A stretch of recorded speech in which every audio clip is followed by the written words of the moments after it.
ఆ మీడియాతో మాట్లాడే అవకాశం అయితే కనిపిస్తోంది.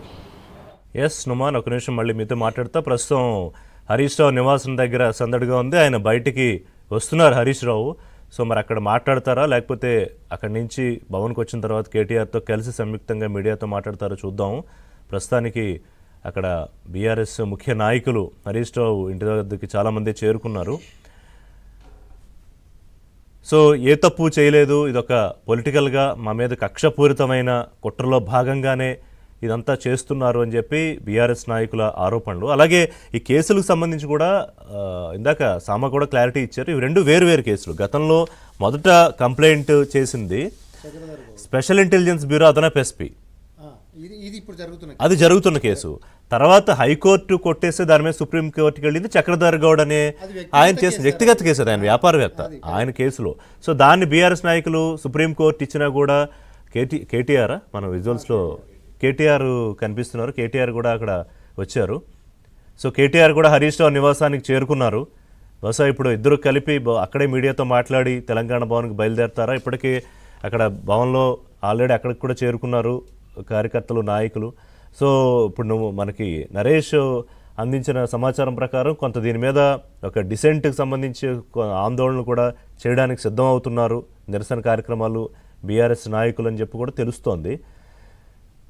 ఇప్పుడు ఏ తప్పు చేయకపోతే కనుక వెళ్ళి విచారణకి హాజరయ్యి వచ్చేయచ్చు. కానీ దీన్ని పొలిటికల్గా డెఫినెట్గా బీఆర్ఎస్ కూడా ఒక పెద్ద ప్రోగ్రామ్గానే చేయాలనుకుంటుంది. కాబట్టి ఒక ఈ హీటెడ్ సిచ్యుయేషన్కి మరింత ఫ్లేరప్ అయ్యేలాగే కార్యక్రమాలు కూడా రూపొందించుకుంటారు. ప్రస్తుతానికి మనం హరీష్ రావు నివాసం దగ్గర నుంచి లైవ్ విజువల్స్ చూస్తున్నాము.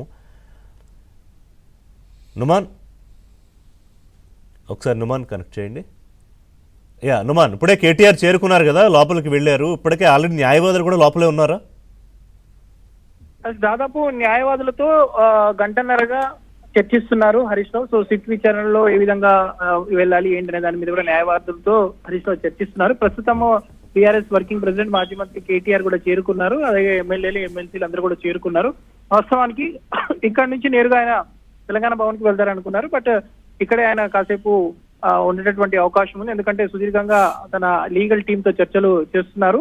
సో ఈ నేపథ్యంలో ఆయన కాసేపట్లో మీడియాతో మాట్లాడతారు. సో హరీష్ రావు, కేటీఆర్ ఇద్దరు మీడియాతో మాట్లాడతారు. సో ఇప్పటికే ఇటు బీఆర్ఎస్ ఎమ్మెల్యేలు, ఎమ్మెల్సీలు, క్యాడర్ అంతా కూడా పెద్ద ఎత్తున చేరుకుంటున్నారు. భారీగా పోలీసు బందోబస్తును కూడా ఇక్కడ ఏర్పాటు చేశారు.